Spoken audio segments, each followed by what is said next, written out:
Perkenalkan, nama saya Muhammad Aficena dari Universitas Subang. Prodi studi saya Ilmu Komunikasi.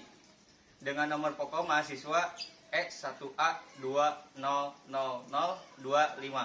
Pada kesempatan kali ini saya akan menjelaskan tentang isi buku Pendidikan Pancasila untuk Pendidikan Tinggi yang dikarang oleh Dr. Ujang Carda SSH MH MIP MAP.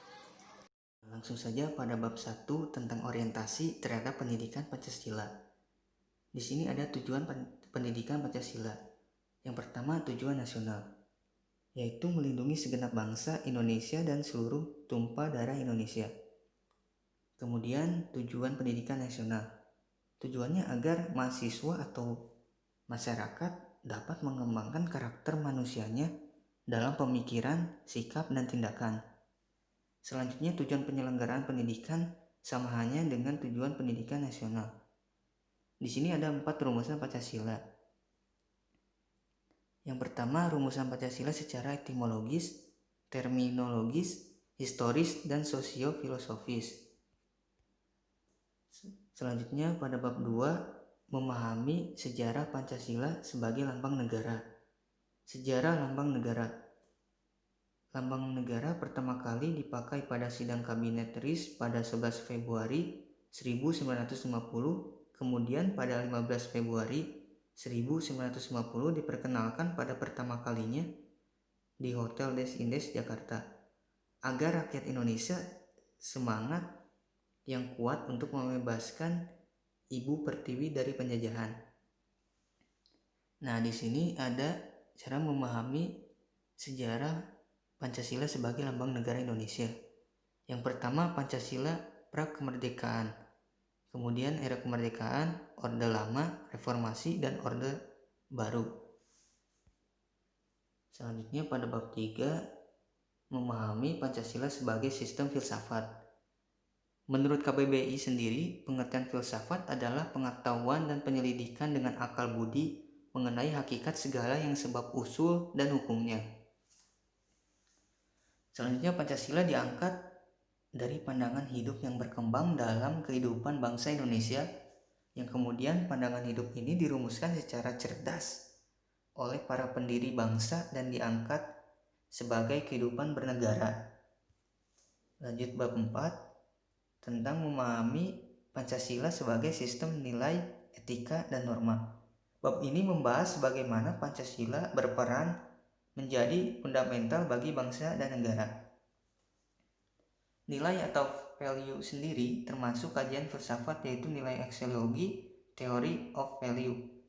Dalam hubungannya dengan pengertian ini, maka Pancasila tergolong nilai kerohanian yang di dalamnya tergantung nilai lainnya secara lengkap dan harmonis,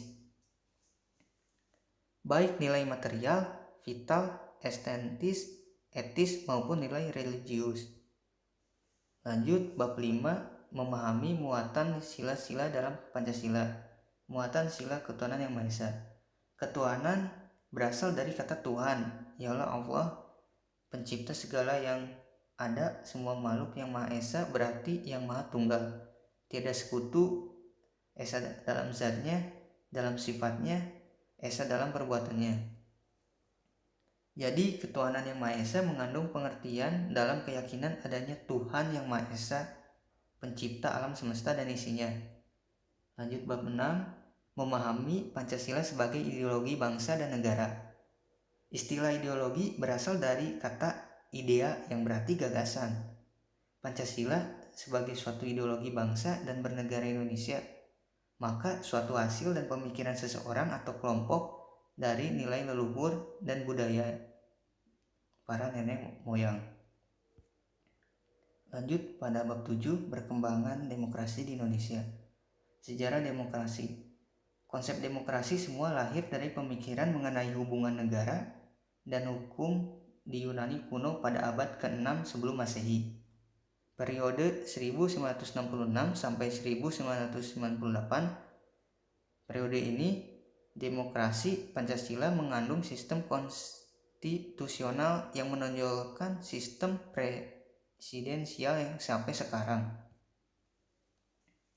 Lanjut pada bab 8, memahami hak dan kewajiban asasi manusia dalam Pancasila.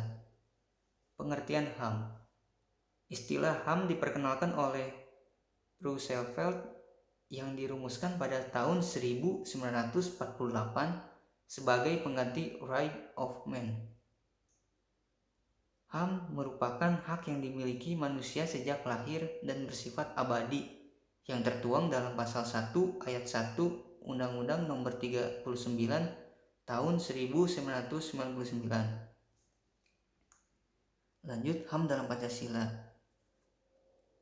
HAM dalam sila ketuhanan yang Maha Esa, kemanusiaan yang adil dan beradab, persatuan Indonesia, kemudian kerakyatan yang dipimpin oleh hikmat kebijaksanaan dalam permusyawaratan perwakilan, dan yang terakhir keadilan bagi seluruh rakyat Indonesia. Lanjut bab 9, memahami Pancasila dalam sistem ketatanegaraan Indonesia. Pancasila dalam konteks ketatanegaraan Indonesia maksudnya adalah merupakan sumber nilai dan sumber norma dalam setiap aspek penyelenggaraan pemerintahan di Indonesia, sehingga terciptanya sistem ketatanegaraan Indonesia yang terstruktur dalam kehidupan masyarakat yang terjamin dan sejahtera. Selanjutnya pada bab 10, bab terakhir tentang refleksi Pancasila sebagai paradigma reformasi dalam kehidupan bermasyarakat dan bernegara. Di sini Pancasila sebagai paradigma pembangunan. Pancasila sebagai paradigma pengembangan iptek. Pancasila sebagai paradigma pembangun politik, ekonomi, sosial budaya, pertahanan, dan keamanan kehidupan beragama. Selanjutnya Pancasila sebagai paradigma reformasi. Yang pertama, gerakan reformasi dan ideologi Pancasila. Kedua, Pancasila sebagai dasar cita-cita reformasi. Ketiga, Pancasila sebagai paradigma reformasi politik. Dan keempat, Pancasila sebagai paradigma reformasi ekonomi. Kesimpulan dari meresum buku ini yaitu berbicara mengenai pendidikan Pancasila. Pembahasan ini tentang orientasi sejarah pendidikan Pancasila yang mengandung berbagai aspek-aspek yang mengenai Pancasila secara terstruktur. Nah, sekian dari saya. Kalian jangan pernah melupakan sejarah Indonesia. Oke? Ya, semua buku Pancasila ini saya buat untuk mata kuliah pendidikan Pancasila. Sekian dari saya. Wassalamualaikum warahmatullahi wabarakatuh.